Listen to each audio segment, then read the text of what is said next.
सड़क के इस तरफ चमचमाती हुई कोठी थी।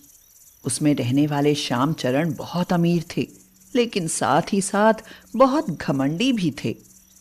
उनकी पत्नी नीला देवी तो घमंड के मारे किसी को कुछ समझती ही नहीं थी। उनके दो बच्चे रोहन और मोहन अपने माता पिता की तरह ही घमंडी थे और गरीब लोगों का बहुत ही मजाक उड़ाते थे। जब वे अपनी चमचमाती कार पर बैठकर घूमने के लिए या कहीं जाने के लिए निकलते तो सड़क के इस तरफ रहने वाले गरीब दीना की बहुत हंसी उड़ाते। किसी जमाने में दीना का नाम दीनदयाल था, लेकिन कुछ परिस्थितियों के कारण वह बहुत गरीब हो गया था। नवरात्रि आने वाली थी। नीला देवी ने श्यामचरण से कहा, अजी सुनते हो, नवरात्रि के लिए सामान लाना है, चलो शॉपिंग कराएं। सबके लिए कपड़े भी लेते हैं और पूजा के लिए भी सामान लेना है, फिर बाद में बहुत भीड़ होने लगती है, इसलिए चलो हम पहले ही चलते हैं। तुम तो जानते ही हो कि मुझे भीड़ से बहुत एलर्जी है, खास तौर से गरीब लोगों से। यह तो लोग ही ऐसे होते हैं, गंदे। ठीक है, मुझे भी पसंद नहीं, इसलिए चलो। श्यामचरण, नीला देवी और उनके दोनों बच्चे शॉपिंग के लिए निकले। सड़क के इस तरफ आते ही दीना का परिवार उन्हें देखने को मिला। अरे दीना, तू कहाँ जा रहा है? खामखा हमारा रास्ता काट दिया। पता नहीं अब काम बनेगा भी कि नहीं बनेगा।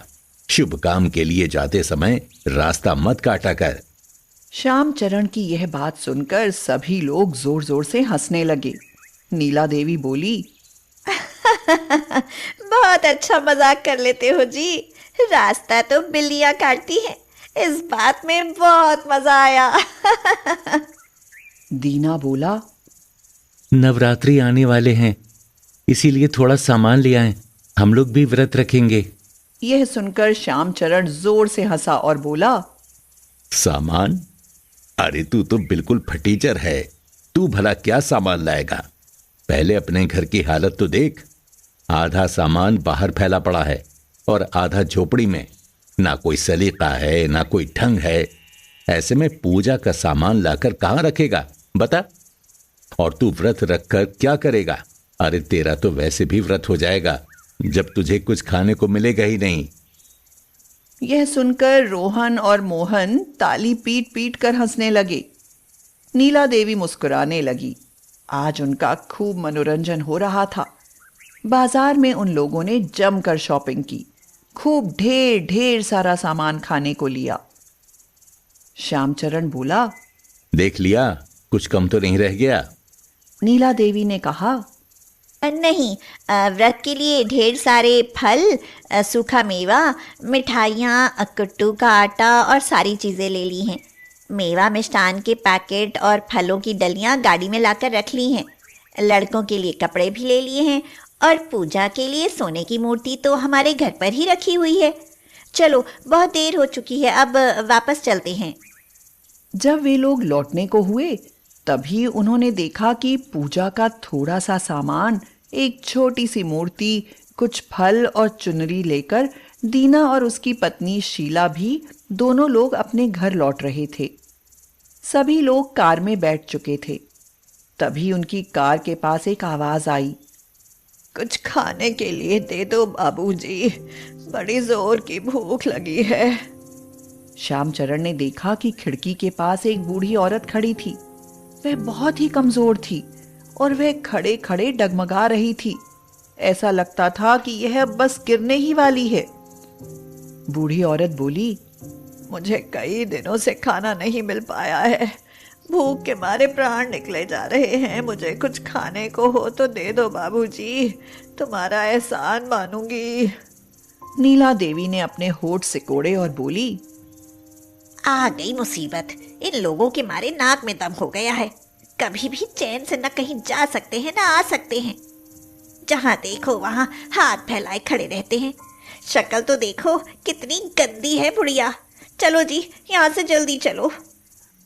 श्यामचरण ने झटके से कार चला दी, जिससे उस बूढ़ी औरत को धक्का लगा और वह वहीं गिर पड़ी। श्यामचरण ने खिड़की से देखा कि सड़क पर गिरने से वह बेहोश हो गई थी और उसके सिर से खून निकलने लगा था। नीला देवी ने भी देखा और वह बोली, जल्दी चलो यहाँ से, नहीं तो मुसीबत हो जाएगी। हाँ। ये सभी लोग घर लौट आए। कार पार्क करके श्यामचरण बाहर निकला तो उसने देखा कि दीना उस बूढ़ी महिला की पट्टी करवाकर बैटरी रिक्शा से अपने घर ले आया था। वह उनके यहाँ बैठी थी।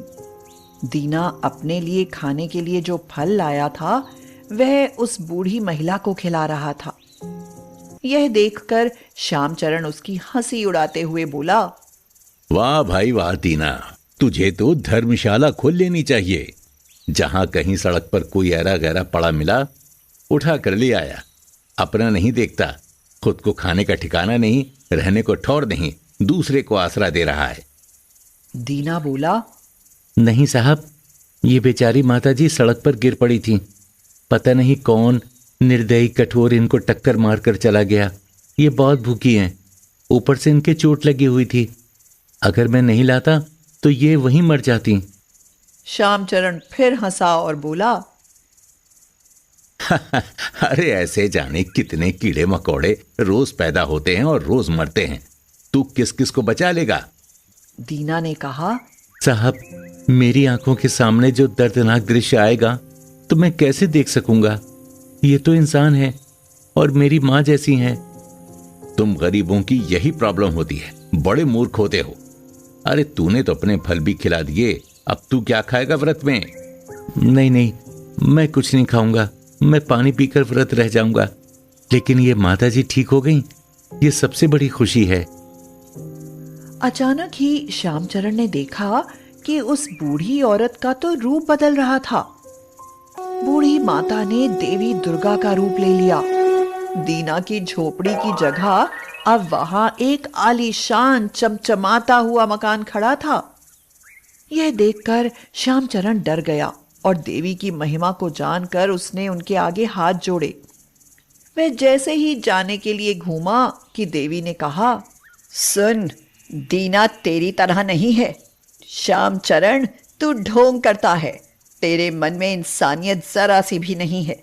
जीते जागते इंसान को तू भूखा देखकर भी खाने को नहीं देता, ऊपर से टक्कर मार कर भागता है, उसे मरने के लिए छोड़ देता है।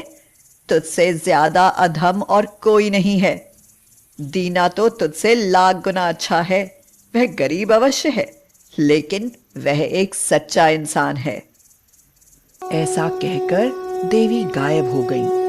श्यामचरण अपने घर में आया तो उसने देखा उसकी पत्नी नीला देवी अपना सिर पीट रही थी। क्या हो गया है? अजी देखिए, जो सारा सामान लाए थे वह तो सड़ा हुआ है। मेवा, फल, मिठाई सब में कीड़े रेंग रहे हैं। अब हम क्या करेंगे? नीला, हमसे बहुत बड़ी गलती हुई। उस बूढ़ी महिला के साथ हमने गलत बर्ताव किया। वो देवी दुर्गा थी। ऐसा कहकर श्यामचरण ने उसे सारी बात सुना दी। थोड़े ही दिनों के अंदर श्यामचरण के यहाँ गरीबी छा गई, जिससे उसे अपना मकान बेचना पड़ा।